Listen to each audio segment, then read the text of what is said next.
Hey there, and welcome to Jedbanger's Ball. I'm your host, Jed Mayhew. Today on the show, we have Chad Ubovich, or Ubovich, or Ubovich, or whatever you want to call him. Chad from Meat Bodies.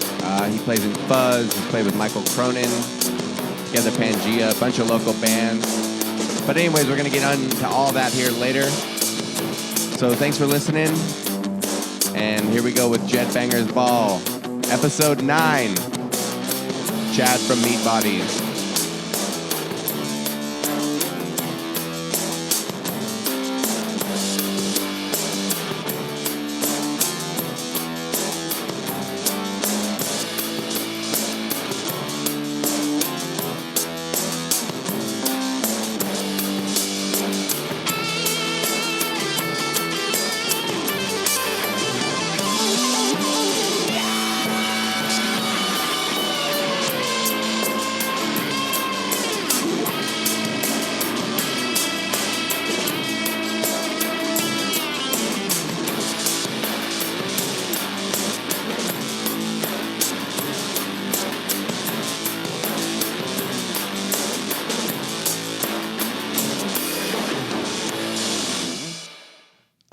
I was trying to think.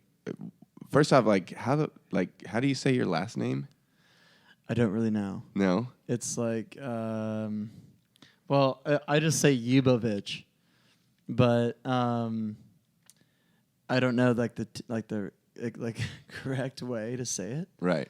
I've heard people say Ubovich. Uh-huh. I've heard people say Ubovich. Right. What is it? It's Serbian. Okay.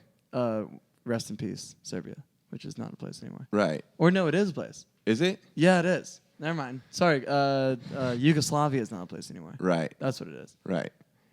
Yeah. But so is your dad from Serbia? My dad's dad is. So my dad's mom is from Portugal, and then my dad's dad is from Serbia. Where in Portugal? I don't really know. Have you been to Portugal? I have been to Portugal, but she said it was a small town, or like a really, really small town. Where did you guys play in Portugal? I have played in Portugal, but not with Meat Bodies. Okay. I played with Cronin. Michael Okay. Cronin. Oh, right on, right. Yeah. So your grandfather's from Serbia. Where's your mom from then? My mom's like super American. Right. Yeah. And you grew up here though. I grew up here. I grew up in California. Where were you born though? I was born in Whittier. Okay. Because I thought it's always weird. Yeah, I was born in Whittier. There's a really weird hot dog place in Whittier that I'm always Really? I can't remember the name of it. It has a really gnarly. It's like a chili dog. It's one of those classic SoCal chili dog, like Tommy's, but it's its own thing. Dude, yeah, I might know that place. It's got a weird name, like Grundles or something like that. I wonder what it is. Did you grow up in Whittier then? I did not grow up in Whittier. I grew up in Monrovia. Okay. I wonder what that is, because I know... No, that's not the same thing. I was going to say something, because Corey's family... Corey from Wand. Yeah. What's his last name? Hansen? Hansen. Okay, Corey. Yeah. He, his family, deep down in his family, his Greek side, owns, a hot dog place. And we've been there once, and I don't think it was in Whittier, though. I think it was in, Inglewood. See, this to me, I'm from Portland, Oregon, in Seattle, but this to me sounds like a very Southern California experience for guys that you grew up with, that you're still playing music with, trying to find and or remember the hot dog place that one of your parents owned. Or Really? It sounds like it to me. Is it what about in Portland? Is it oh, my parents own a food truck? No. That sell fancy donuts. There weren't food trucks back then. That's a new thing. Yeah. Chad's kind of sick, just so you know. He's getting over it. I'm kind of sick. I've been sick for almost a month now. That's from so much touring. I guess so. I wasn't touring though. I was making the Fuzz album. Right. We made the Fuzz album. It took a couple months, And then at the very end of it, I was like, all right, now to work on some meat body stuff, and I got pneumonia. Right. That sucks. What are you taking for it? Well, they gave me antibiotics. But then I've just been like, I feel like I'm like kind of fighting a virus afterwards. So I'm just like loading up on like immune stuff from like Whole Foods. Like, Right. just like everyday immune stuff. Because we talked about this before, but I had pneumonia, and I can't remember. It was like... How long did you have it for? Because it takes fucking forever. Can I cuss on this? Yeah, of Okay. course, yeah. Forever. Well, I think I had it for like 2 weeks or something. And the first week, it was like I didn't really know that I had it. And I was just at work every day, and I just felt like shit. And then finally, my boss was like, dude, you got to like go to the doctor. Like, you look awful. You're just like complaining that you're sick all the time. Were you having like coughing attacks? Yeah, just horrible. Dude, yeah, and just feeling like so sore and not being able to walk and shit, like just feeling terrible. And so then I finally went to the doctor, and I've always been afraid of needles, and the guy said, I got to give you a shot, And I was like, oh fuck, like, okay, well, I got to get rid of this, but he's like, I got to give you a shot in your ass. And I was like, so first off, like, I'm afraid of needles. I'm also afraid of like my ass, anything there. And so the guy, and it's a guy, and I'm just like, can we get like a nurse to like do it, like a female nurse to do the shot in the ass or whatever? But so it like, and when I had to pull down my pants in front of this guy, I was so freaked out, but I just couldn't stop fucking laughing, and I was laughing so hard that I was shaking, and he couldn't. I had to stop laughing, and so he could actually inject me because I was shaking my ass so much. Are you like a laugher when it comes to pain? Yeah, like anything like super uncomfortable, I just start laughing like fucking crazy. I do too. Yeah. I'm like, I like hysterically start laughing. Yeah. It's the worst. I like got this tattoo on my ribs like recently. My friend Tatiana, who like she did the album cover for like the Fuzz and like the Meat Bodies stuff. She does these crazy stick and pokes. Look at this. Oh, this is good radio. It's an elephant putting some water on its own head. Yeah. Yeah. But it's like a really deep, like beautiful. Yeah. Compared to like the normal. But it's stick and poke. Kind of like drunken tattoos that I see the rest of you guys putting on Instagram. Yeah. Like this is a good one. Like everything else. Like that looks like a professional tattoo. Yeah. Versus like a crooked slice of pizza that you got by the girls from Bleached. Yeah. At like 3 a.m. Yeah, exactly. But yeah, she was doing this on the ribs, and I just like was laughing the entire time, and like my like palms were sweating, and I think I freaked her out a little bit. She was like, "What's going on with you?" Well, she like didn't know what to do. I freaked out this poor doctor or whatever. He was just like, he started laughing, and then he's got the needle and he's shaking and he's laughing, and he's trying to stick it in my ass, and I'm just like, first off, why is it in my ass? I don't know, but it just made the whole situation. Sometimes the needle's got to go in the ass. Yeah. That's what I always say. I don't know. Sometimes. Always. So did you grew up with Corey then from Wand? Like you guys were like going back here after this whole needle in the ass. But yeah. We grew up together. You went to high school together? We didn't. We went to middle school together. Wow. And then we just kind of stayed in contact. See, that's what I'm saying. Like that's like I had Josh on here from the Shrine, and I talked about that too. It's like I feel like if you grew up here, maybe you stayed here. It was because it's cool. Like whereas like where I grew up, everybody was trying to get the fuck out, and that's why there's no like. I mean, I tried finding your parents' hot dog place because you don't care if they have a hot dog place. You want to get away from that hot dog place because maybe you worked there. Yeah, I mean, I definitely tried to get out. Right. I really tried, and I had this whole like idea of like moving to the East Coast. Sure. I just thought, they understood me more. Right. And, they're so sarcastic, man. Right. And yeah, like I'm mad, like as a teenager, like sure. I'm mad. Like I don't like people being nice to me. Right. Like so. Well, I feel like if it's Then I like got over there. you grew up here, you're either like, if you aren't like the like jock dude or whatever, the Orange County kind of typical yuppie or whatever, then you're either trying to go to San Francisco or you're trying to go to New York because it's like. Well, there's also another breed of people, like where I come from. Like I grew up in Monrovia, California. I don't even know where that is. It's a really small town Yeah. outside of like 5 minutes outside of Pasadena. Okay. It's like one town over shy of being in the Inland Empire. Right. And then once you get in the Inland Empire, it's like you're never getting out. You're not gonna go anywhere. Right. Yeah. Yeah. It's just there. You are the inland like it's a really strange place. I love it there. Right. It's like I have a lot of like I went to college out there. That's like Riverside and like Redlands or. That's considered Redlands though. I'm pretty sure. Ah man, I don't even know. Yeah. But like I'm talking about like Covina. Okay. Like Covina and West Covina. This will be great for the people that are from those areas listening to this show because we never get to talk about those kinds of places. Well, if Well, you're what was it listening like to growing- this and you're from there, word up. Yeah. Represent Inland Empire. Fuck yeah. What was it like growing up out there as far as music though? Like what were you like listening to first when you started playing guitar, you know? Dude, there's nothing going on out there. It's kind of like a mountain town. You're Right. like in the foothills. And everybody like rich lives in the mountains.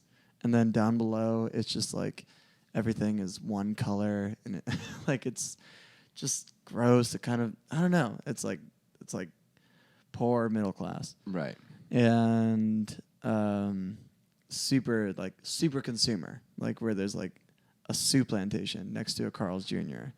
next to Right. a CVS. I grew up in Eastern Washington, and it kind of reminds me of like the desert. It's a desert kind of part of Washington State, and it's just Okay. all strip malls and Wait, where? Walmart, Tri-Cities. Okay. It's like So near my Spokane. My girlfriend grew up, and she's from Renton. Well, that's like more Seattle, though. Oh, okay. Yeah, that's like a suburb of Seattle. Okay, that's This is like Seattle. 3.5 hours, like towards like Idaho. Okay. Yeah, so it's like, but it's the same Hell thing yeah. where it's really nothing. Kind of Spokane. Near Spokane. Okay. South of Spokane. Yeah. Okay. See, now you know what I'm talking about then. Yeah. Because I just played in Spokane. Right. And I loved it. You liked it? Like, I was just like, man, like I think it just reminded me of home. Right. It was just like kind of trashy. Yeah. There's like you'd pass by houses and you're like, there's like some 40-year-old like weed dealer, and like or like, like somebody's doing crack somewhere. Like, Oh, yeah. I feel the same way when I go out towards Joshua Tree, not necessarily just Joshua Tree because that's like you're kind of out there for the nature aspect of it, but like sort of the surrounding, like just Yeah. living out there, and you're just like over the fucking park and like who gives a shit. But like, Yeah, I mean that's essentially what Monrovia was like. It's kind of like a ghost town where like a lot of like ex gangsters like Hispanic gangsters go to retire and they're like no one knows I'm here, and then Right. like also there's like a lot of like rich guys living in the hills, but then there's like poor middle class family. It's really just like super America feeling, So were you guys like going from... not really California feeling, to Right. be honest. Right. Well, I feel like we talk about this when we go on like tour trips and stuff, and you get outside of California, and it's just like I'm like, man, touring California is like stopping at fucking In-N-Out and seeing like Yeah. all the fucking dregs of humanity, just like tons of families, then trying to go get gas for the van, and every gas station is completely full of cars, and Yeah. you're like waiting to get into the parking lot of the gas station. It's weird when you get away from like the like Hollywood mindset of like or like what people think of what California is, like palm trees and Hollywood and beaches. When you get away from that, it's just like really kind of like normal, kind of gross areas. Yeah, but it's just always hot. And just hot. Yeah, And until you like get up north. kind of deserty, but then Mhm. also like there's trees, like a lot of trees other than palm trees. And like poor middle class. It's just like weird, and like everyone I know that grew up here, like they grew up like that's born and raised in like the LA area, kind of. Right. All grew up in places like that, like Valencia or like Monrovia Right. or Whittier. Sure. And so, like, when did you guys start, like, you and Corey, were you guys, like, playing music in middle school? And when did you start, like, picking up the music thing? And, like, how did you get out of there to L.A. to go to shows? And Well, I started playing music, yeah, in, like, 8th grade. Or, like, not music. Like, I always, my dad was, like, involved in music. Like, what did he do? he's a band teacher. Oh, okay. He's like a high school band teacher. Right. And funny enough, Corey's mom works at the same high school as a drama teacher. Wow. Yeah, it's really weird. Our like thing is weird. Right. Yeah, we like had like the same upbringing pretty much. Yeah. It's strange. And that's like essentially how we met. Like we met in middle school and like we were like both our parents were in the high school. Were you guys playing music together back then? We like kind of started. Yeah, we did. Like, but not right away. I was like, I started playing guitar in like 8th grade, and like yeah, Corey did too, and we like would go and we'd play stuff together and like show each other stuff. And we What kind of stuff were you listening to though? Like, I mean, my first thing I was like listening to was like I was trying to play like Ramones and Misfits, right. and then I found like Ozzy Osbourne, and I like heard like the Randy Rhoads tribute album. Sure. And I was like, oh man, what's this? Mm-hmm. So for some reason This is some real guitar rock. Wow. Here. Yeah. This guy plays guitar. Yeah. So I got to play guitar like this. Right. And then I like went to the Guitar Center. I was like, I need a Jackson, man. Sure. Because, is that a picture of Randy Rhoads? I'm a fan. Is that a picture of Randy Rhoads? Because I'm a fan of his. Yeah. Like I was like shocked that people knew. I was like, oh, you guys know about Randy Rhoads too? You guys know about Randy Rhoads. There's a picture of this guy on the wall. At Guitar Center. All right. That's his guitar? Does he work here, man? Like, all right. Is he, like, what does he do? Yeah. Give me one of those. Yeah. No, I don't want a Fender. No. I want a polka dot. I want a Randy Fender Rhoads. that has a spiky headstock. Jackson with polka dots on it. Yeah. And a vest with the sleeves cut off. So yeah, I like started getting into that, and then I was just like getting really into guitar, and then I think like then I went to a different high school than Corey, so I just like we like kind of like split apart, but then we kept talking, we like we'd hang out and show each other guitar and stuff like that, but then like one day he called me and he was like telling me how he had this band. Hey man, I got this band. We're called Thief. It's like crazy. Like it's going pretty good. The only thing is we don't got a bass player. And I was like, dude, I'll play bass. Right. So I did. I just like went in there. I like didn't play bass at all. Like Sure. I had no idea. Like there was this girl in high school that I had a giant crush on. She was like a senior. I was a freshman, and she was like the bass player of like the school. Like bass player, like emo chick of the high school. Like, sure. Of course, like me being like a long-haired nerd that like listens to Randy Rhoads and like like fantasizes about being in Ozzy's band. Right. You're like, this is close enough, man. Yeah, this chick has a bass. Right. This chick, like, So I had a big crush on her, of course. Right. She was a senior. So I made friends with her, and I was like, hey, like, I'm joining this band. I need a bass, though. Can I borrow your bass? She let me borrow her bass. I don't know why. Yeah. But she did. I never thought of that before. I know. I guess I was, like, good-looking enough or something. I tried to charm her. Mm-hmm. But I was in over my head. I had no chance in hell. She was a senior. Right. Sucks. But so what happened? I got the bass and I went in and they like showed me the songs. I had no idea how to play bass, but I had watched like a shit ton of videos of Black Sabbath. Right. And I was like, okay, like I got to put my bass really low. I got to take the strap down real low because that's what Geezer Butler did. Mm-hmm. And he played with his fingers. I don't know how to do that, but I'm going to try. Right. I learned some finger picking from some Randy Rhoads songs. D. Mm-hmm. Oh, that's what I was going to ask you earlier, right? I was going to say. I was going to say, of all the Randy Rhoads songs, when you went to Guitar Center. Oh, yeah, I knew D. Yeah, you knew that one.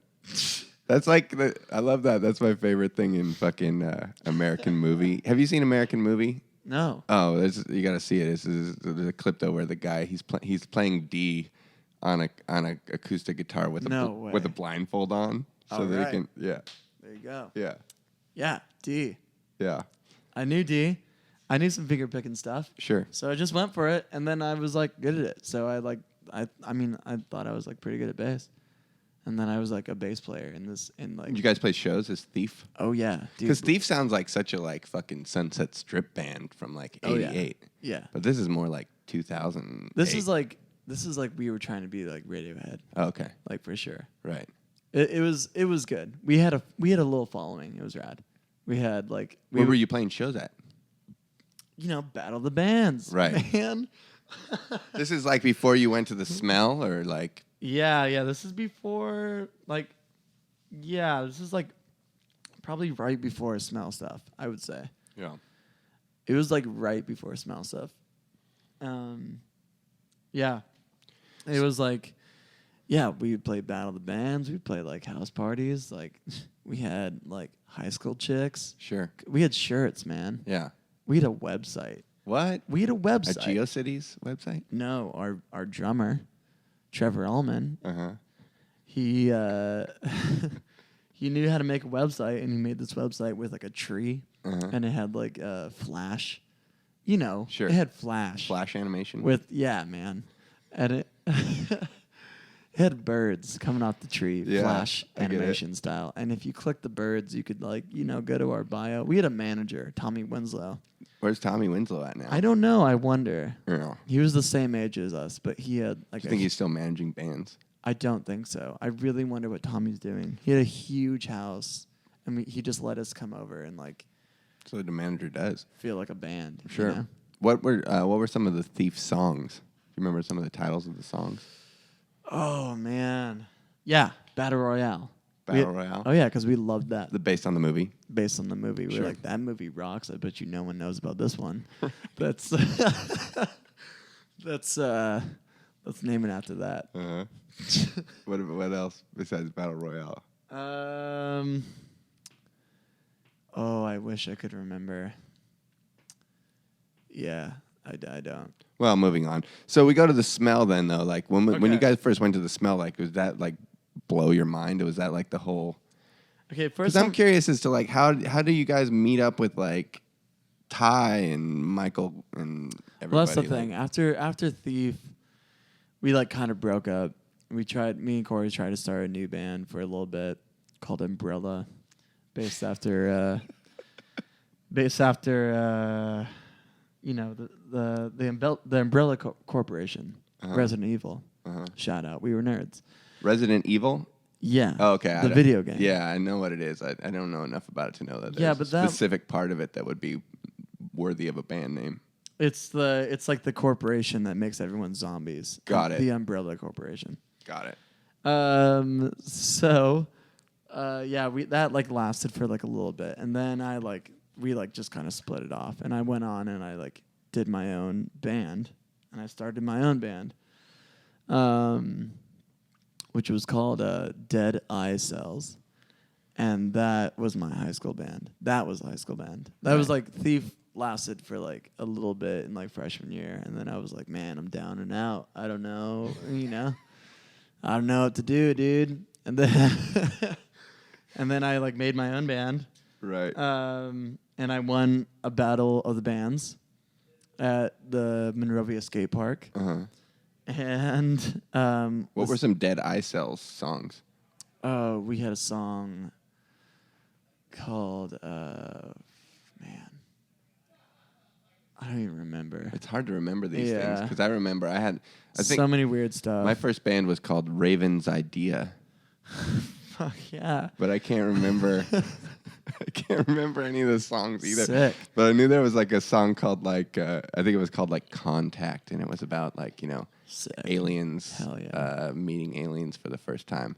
And then I had the band after that was called the Ninja Boners, and that was like a hardcore band. Rad. Definitely. Did you have a keyboard? No, Oh. no, it was like hardcore punk.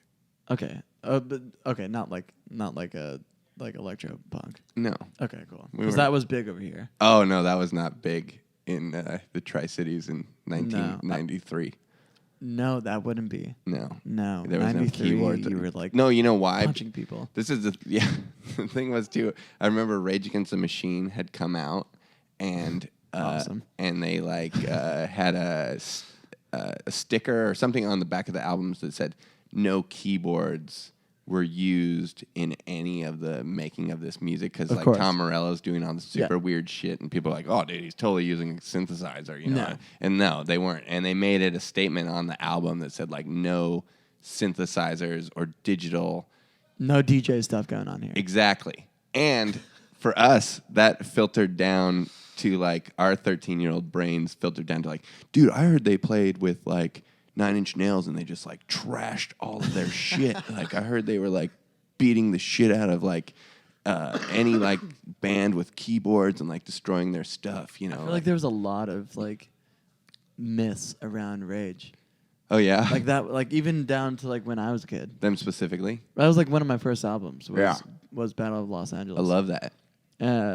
And yeah, like it was just like, dude, I heard at this part he's using an Allen wrench on his guitar. It's like, Right. no way. Right. Yeah, no, it was like this totally like mythical. Yeah. And we had like where I live too, like we weirdly had like good bands come through. Like I saw like Fugazi when I was a kid, and like we had a really good like local band called Small, and they opened up for everybody. But like I remember Green Day played at the Hoedown, and I remember when we were like 13, like our friends brothers were in this band called Small, and they opened up for them. And the next day, it was like, dude, the guys in Green Day, like we thought we heard that they were gay. It was like a big exactly. Oh no. We were like How old were you? 13. Oh, We were like, that's a sin. I know. We were like, oh, dude, they're gay. And then like we were like, how do you know they're gay? And then the guy said, because when my brother was backstage, he said they were acting really gay. And we were just like, God damn it. can we still like them? Is it cool to like them? You know, like Dude, at that age. at that like, age, it was just like I Yeah. didn't want to. We were so worried that like our friends would think Yeah. what they would think. You know, It's really weird, boys, like little boys mentality. Like everything you talk about is like, dude, suck my dick. Oh yeah, you would like that, dude. And everyone's like, this guy is a loser. Like that's like the entire mentality of yeah, that's 13-year-old as boys. far as it goes. Like I was at like a burger place the other day Uh-huh. in Pasadena. Like, Was it Pie and Burger? it was Lucky Boy. Okay. Represent. I hadn't been there in a while. I went over there and there's like two like 10 or like 12-year-old dudes like hanging out. Like their parents were in like another booth, but they were in another booth like playing, like, you know, eating burgers. And they were just like talking about boners. Like no joke. They were just like, yeah, you had to go to the bathroom, dude, because you had a boner. Yeah. And he was like, no, you had a boner. And like they were like kind of laughing, but they kind of were like, no, man, you had a boner. Right. And that's what's up. Yeah. You At know that what? age, I don't know. You're Well- just talking about your dick and you're talking about like, I am not gay. Don't tell me that. But like you kind of don't know if you are. Sure. Like I don't know if I like girls. I think I do. I think I do. Yeah. I do in this situation enough to just survive Yeah. and to not just get made fun of. Yeah. I know that I'm not going to be called gay. Right. Like, don't call me that. Like, yeah, dude. But honestly, I though, like Slipknot. It's cool. But has it changed at all, really? Now with boys? No, just with us, like now. I mean, like when you're in the van, like with Fuzz, like has it really changed that much? I would say so. I think I mean, not this. I don't think we go around calling each other gay anymore. no, that definitely doesn't go down. No. Well, it's a different time. You can't be like that, and we've all understood that. That's like not I a don't, big deal. Yeah, I don't get that anymore. No one does. No. Except for 12-year-old boys. Except for 12-year-old boys, and I think that needs to be the message. That we need to start targeting the 12-year-old boys. Right. It's all right to have a boner, guys. Right. It's okay if you don't know if you like girls right now. You should have just gone over to that table and just been like, listen, you guys can both have boners. It's totally cool. It doesn't make one of you gay, and that's okay if you guys and if it are. does, it's totally cool. Just ask the other guy. Yeah, we need to target little boys if he's cool. Yeah. All right. Speaking of Rage Against the Machine, this is a random fact, but I was reading the Wikipedia the other day of Tom Morello. He was a male stripper. Really? Yeah. And his name was Tom Meat Swinger Morello. This is not a joke. This is on Wikipedia. Right. I'm just surprised he used his real name, Tom Morello.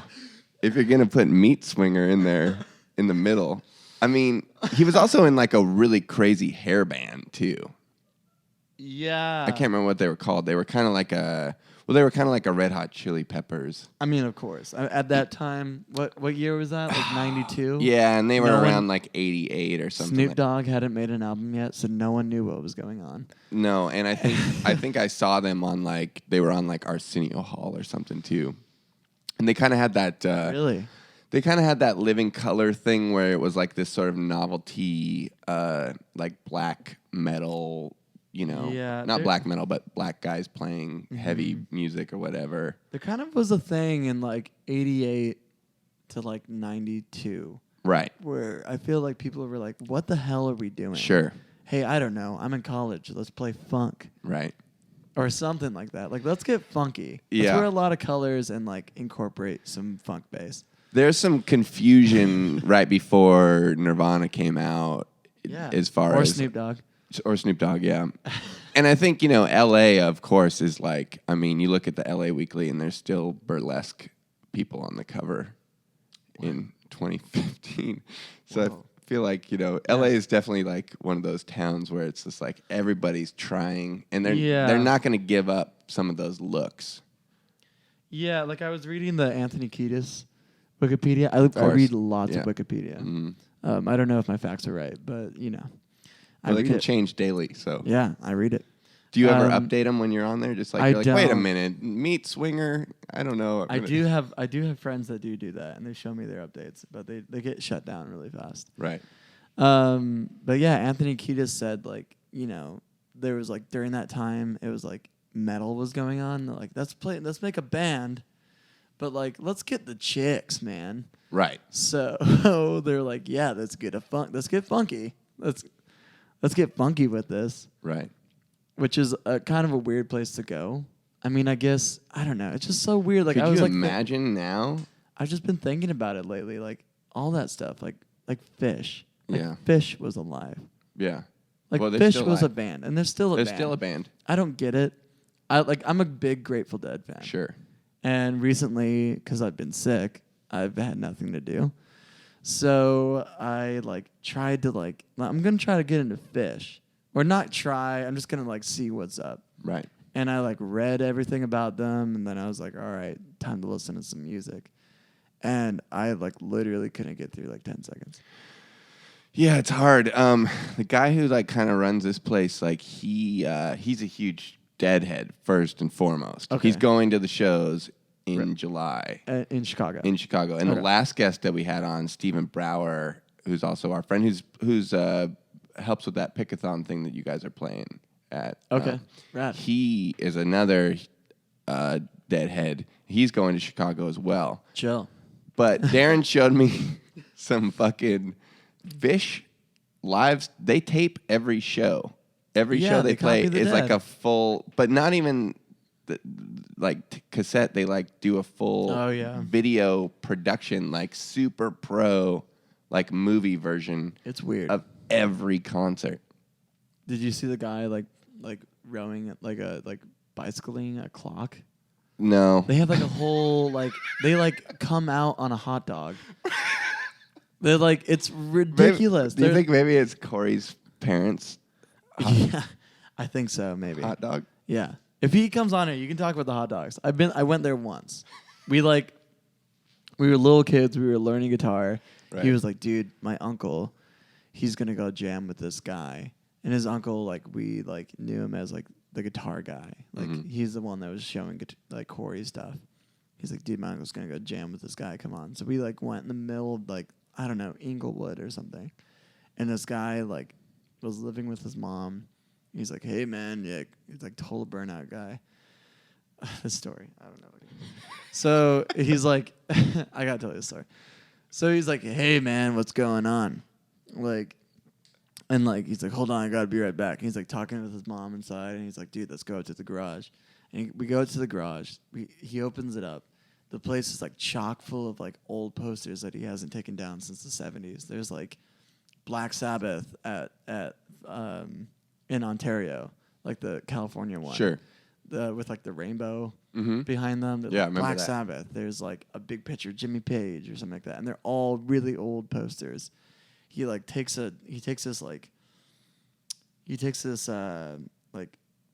there's like a big thing like with a sheet over it, and he like whips it off, and it's like all this dust comes out, and it's just a big drum set. And he's like, dude, I haven't played this stuff in years. And so Corey's uncle like sits down, or not sits down, he stands up because he's ready to rock. And they jam. We're just like watching. And like I'm like sitting there watching, and I'm like looking around, and I like look to the side. I notice this guy has like a giant stack, like the biggest stack, like almost to the roof, of like 70s pornos. Oh, yeah. Just like, yeah, 70s Playboys. Sure. And I was just like, oh my God, like nudged Corey. I was like, dude, there's like Playboys. Right. Corey's like, you're gay. He's like, shut up, stop, don't be gay. And no, I don't know. And so we watch these like guys jam, you know, they're like living out their dreams again. Right. And And were then- you flipping through the pornos while watching them jam? I mean, when they weren't looking, Right. I might have Sure. like looked for a sec, and then I have this closed exact it, same story. It's weird. you know? Yeah. And then at the end of it, he was like, yo, let's go eat, guys. So he like took us to this hot dog place. This is a hilarious story. He took us to that hot dog place. You can ask Corey about this if he's on here. And he's like, he sits down and he's like, all right, like we're talking about stuff. And then all of a sudden we start talking about Rush. And I was like, I don't really like Rush. I don't really understand it. He's like, dude, you've never heard 2112? And I was like, no. Corey said this? No, this is his uncle said. Oh, okay. You've never heard 2112? I was like, no, I haven't. He's like, do you even know about 2112? I was like, no. And he like sat down and he got really serious and he told me the entire like concept story of 2112. Sure. How it's like He finds the guitar in the cave. yeah. Yeah, Geddy Lee finds a guitar in the cave. He takes it to the monks or the priests of Syrinx. Right. And, he's like, we got to show this to people. And he's like, no, this is the way of the old. And then, like, he gets taken by an oracle. Tells me the whole story. And I was like, holy shit. And he's like, yeah. And then we, like, go in the car. And he, like, hands me 2112 CD. He's like, take this. Just take it. And I took it. And my mind flipped out. As a 12,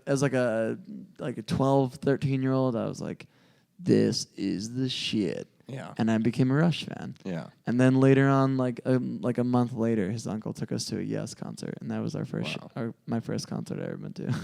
Killer. So all in all, I'm a giant nerd. I get that. Yeah, I like that though. That's great because, a lot of people, for me it was kind of more of like that stuff took longer to sink in because I was listening to like thrash metal and like Dead Kennedys and like Misfits and Black Flag first, I mean, that was the stuff I heard too. Well, that was the stuff I heard first. So when I first heard Rush and stuff, I kind of was just like, oh man, this stuff's kind of like wimpy or whatever. I mean, yeah, honestly, the moment I had was definitely the same. It was like the reverse SLC punk. Right. When he's like, this is Rush, dude. And then they were like stoked. And then they got into punk. Right. Like I it had was the like, reverse of that too. Yeah. Yeah. It took me longer to get into the more like proggy or like Yeah. Sabbath and stuff was cool because it was like heavy and kind of dark and stuff. But Yeah. like some of the other, like like Geddy Lee, I was just like, oh man, so like wimpy. Like the vocals are so like fruity, and I don't know what he's talking about. And he's singing about trees and like, Yeah. what's YYZ? I don't know what that is. Like What is this time signature? yeah, What's going on? I don't get it. But then later, of course, it's just like, man, fuck, when you're like listening to 2112 and you're driving and you're like in the desert or something. Dude, It's just 2112. Like brilliant. I mean, yeah, it was like 6th grade. I was like, yo, Korn is the shit. And then like, yeah, 5th and 6th grade, I was like, yeah, definitely like Korn, Sure. Slipknot. Let's get going with the System of a Down, man. See, I'm lucky because I was older than you, so I never had that. That was like phase. my heyday. That And was it was like I hated that skateboards shit. Yeah. and the Korn album. And then 7th grade came hated that. along, and I was like, Dead Kennedys, what's up? Right. Oh, this is shit's real. And then like I got super punked out, and I like thought I was a punk. And then it was reverse. 8th grade, I heard fucking 2112 and Ozzy, and I was like, all right, let's do this now. Yeah. When I first met you, you were playing in. I think the first time I met you was we played a show with Pangea. Yeah, I was playing Pangea at a skate park. Yeah. In Santa Ana, I think it was, but Unit B. Unit B, yeah. That was the first time I ever met you. Yeah. And then you were like, you gave me a Meat Bodies cassette. Oh, I had them then. Yeah. At that show. Okay, yeah. And I think I gave you one of our tapes or something like that. And then, I mean... Well, right before that, I was like living in my two friends, they had this house, and they like left for like the winter. And they left me this house. Right. And I was like couch hopping at that time anyways. So I just like was living in this house, and like it had no hot water because like they weren't paying the bills, and I didn't pay the bills. So it had no hot water and no heat. And like so I just was like this, I was pretty much just like a bum right in this house. And like Danny Bankston came over, and he was like, dude, have you ever heard the Zigzags? And he like, or it was like, dude, have you ever heard the Zigzags? And then yeah, we know how Danny talks. And so he like put him on, and I was like, hell yeah, these guys rule. And I was like really into it. And then like we played that show, and then I met you, and so I was just like, whoa, the Zigzags guy. I was like, well, yeah, man, tight. Yeah, but then like my question, I guess, is like you gave me that cassette, and then like pretty soon after you split from playing with Pangea. Yeah. And you just started doing the Meat Bodies. Yeah, they were like yeah, I don't know. It was like I was like on the album. Yeah, You guys were just all friends, so it was like yeah, we were friends. It wasn't that and like then, official. Yeah, it was like it was starting to go official, and then it just like didn't go official, and I don't know. It just was like a bunch of crap, and then I was just doing Meat Bodies. Right. Yeah. And then so like, and then how do you like? Were you playing with Michael Cronin then too? Like I was. I think that might have been like the thing. It was like they were doing stuff, and I was like, oh, dude, I already said that I had to do this like summer with Cronin. Right. And they were like, okay, well, we can't really wait around. I was like, all right, chill. Yeah. And then like I went and did Cronin, and then by the time I like got back, it was just like, all right, I don't have anything to do, so Meat Bodies time, I guess. Right. Yeah.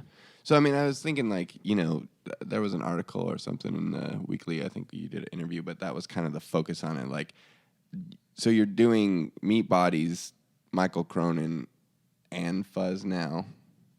Not now. Not now. I'm not. I had to split ways with Mr. Cronin. He's got a different bass player now. He's got my roommate, Michael. Okay. Michael Anderson. So you could just because it was just too much going on. It was just too much. Like I wanted to do it. I wanted to do I was playing guitar. He's got a different guitarist now. Okay. And Emmett's the fucking man. Have you seen him play with Emmett? No. Emmett's the shit, dude. I definitely wanted to do it, but it was like when because Cronin's album just came out, when he was doing stuff, which is like around now, Fuzz is like we're supposed to be touring too.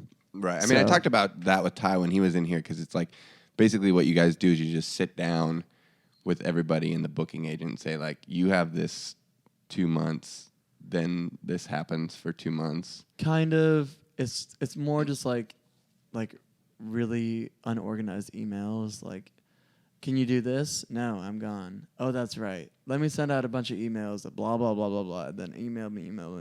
It sounds like a nightmare. I mean, yeah, no. I mean, we all have the same bookers, so Right. that's simple. So what's next then? I mean, are you so Fuzz? You're touring with Fuzz the rest of this year and with Meat Bodies then. Meat Bodies has right now. What's going on is Fuzz. We just finished our second album, Right. and now we're going to be touring that later on. Like we're going to Europe in August, and then we're doing another American tour in I think November. Right. I can't remember, but so that's like we're doing like that's the Fuzz stuff, and then we're doing it in October. I can't remember. But Meat Bodies right now we have like a tour coming up in July. Some like touring in July and June. And we're also like working on the new album. Right. And so it's like that's kind of just like when do you back and forth. When do you have to go in to record the new Meat Bodies record then? I don't know. I'm maybe thinking about like in between Fuzz stuff, which is like September and October or something like that. Right, because I mean it's just crazy right now. With like I was talking to Larry and Danae recently at In the Red, and you know we're on the same label and all this shit, but like just the delays on like how long it takes to get the fucking vinyl. Totally. You know. Yeah, it's the delays. Like I'm not really like too concerned about it. I definitely know that like in 2016 the new Meat Bodies album will be out. Right. But yeah. That's all you can do. That's all I can do. All right. Well, wrapping up here with Chad, I just want to play this little. Sometimes we like have this game we play where I give you a band name and then you tell me if it's a real or fake band. But we're not going to play that game today because Yasi hates it so much. Why? She just hated it. She just hates the game. She thinks all of them are real, or no? No, she just thinks the idea of doing it is stupid. Okay, so which game are we playing? I'm going to give you a word association here. Okay. I'm going to give you 2 words, maybe more. And then what do I got to do? You're going to tell me which one, just off the top of your head, that just sticks out first. Okay. So this is like a psychoanalysis. Yeah, it's like kind of, yeah. Okay. Exactly. Okay, Cool. Starting off. Guitar or bass? Guitar. Fender or Gibson? Gibson. Punk or metal? Metal. Together, Pangea, Meat Bodies, Michael Cronin, or Fuzz? Fuzz. Black Sabbath or Black Chris? Black Chris, of course.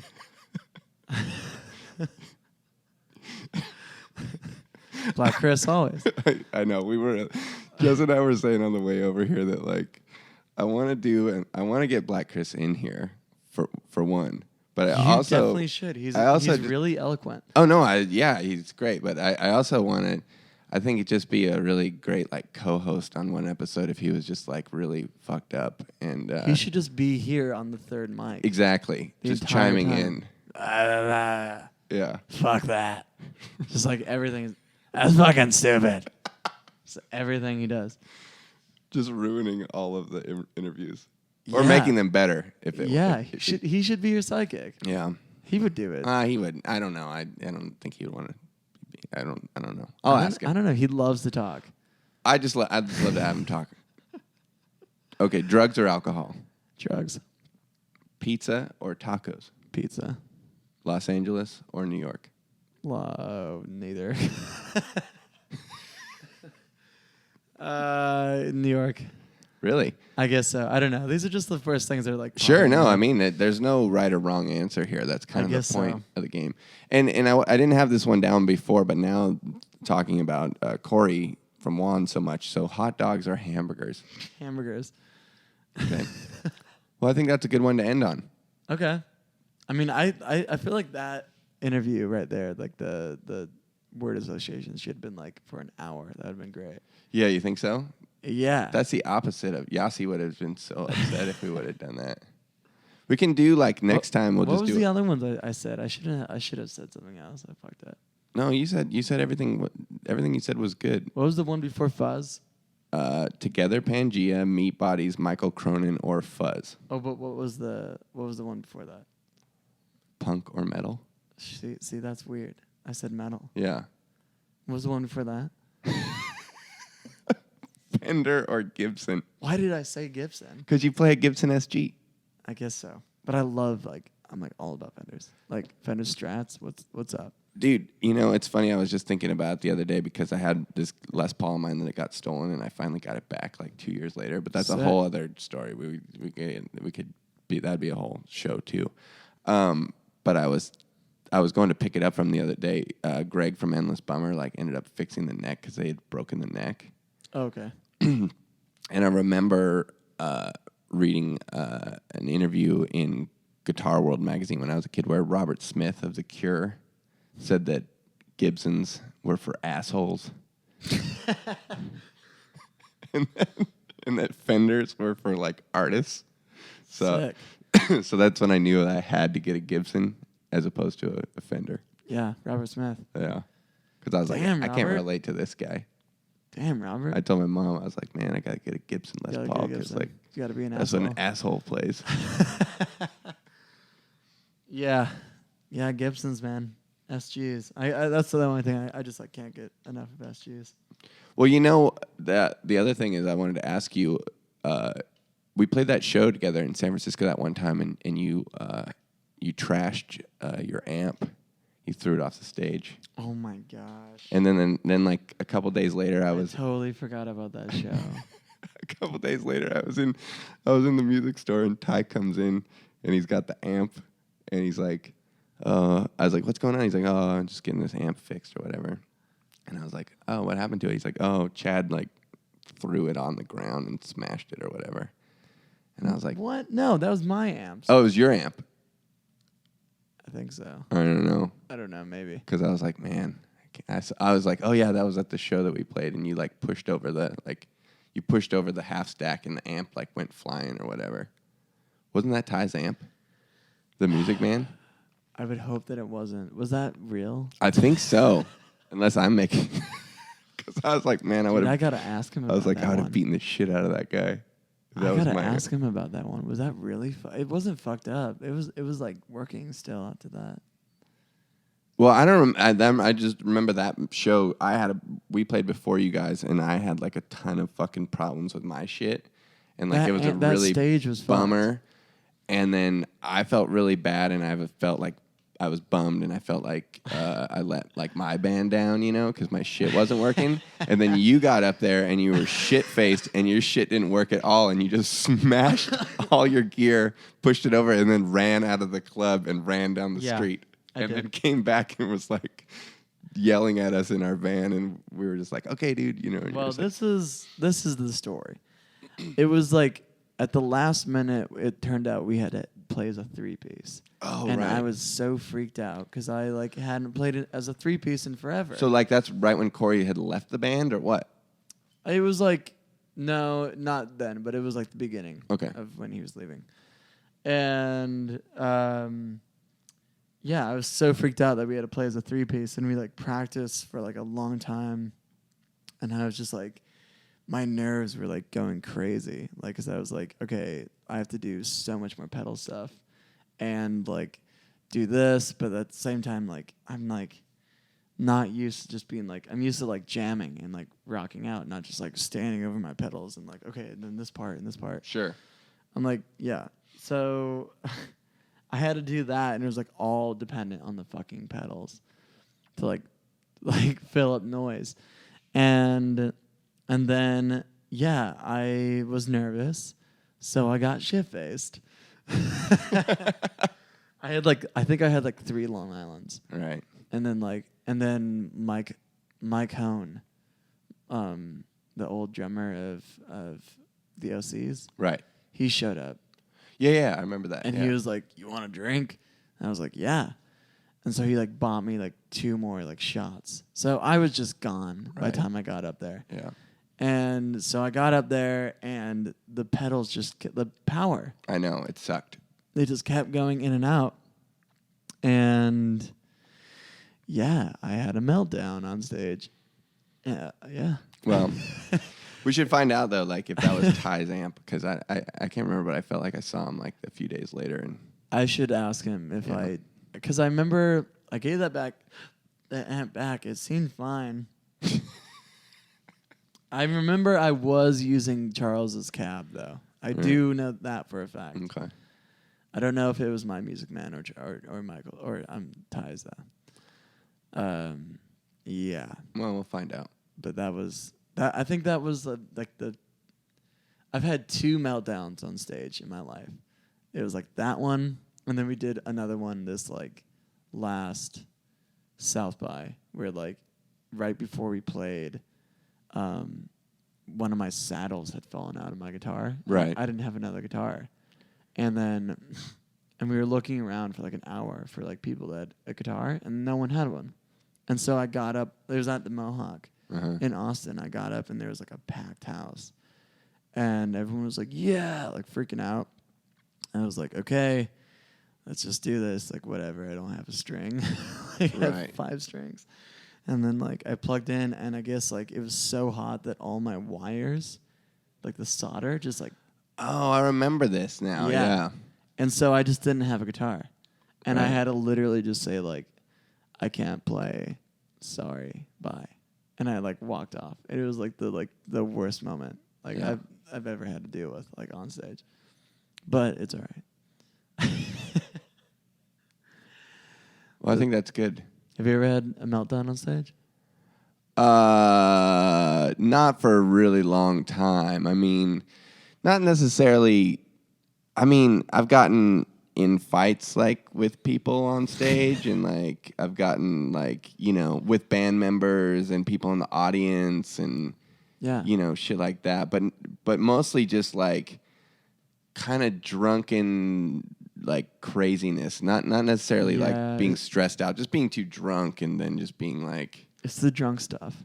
I can't play. And like, but the thing about the drunk stuff is like, what I would do is like, you know, it's like, oh, it's the last song, so I'm going to crawl up on the amp, or I'm going to like crawl up this fucking side of the stage and do something, or I'm going to like throw a lit cigarette. You used to be able to smoke in clubs when I was playing shows, but like throw lit cigarettes at someone at the audience or whatever, and just all this shit that I thought was like hilarious and like really part of the show and super fun. But I'm the bass player.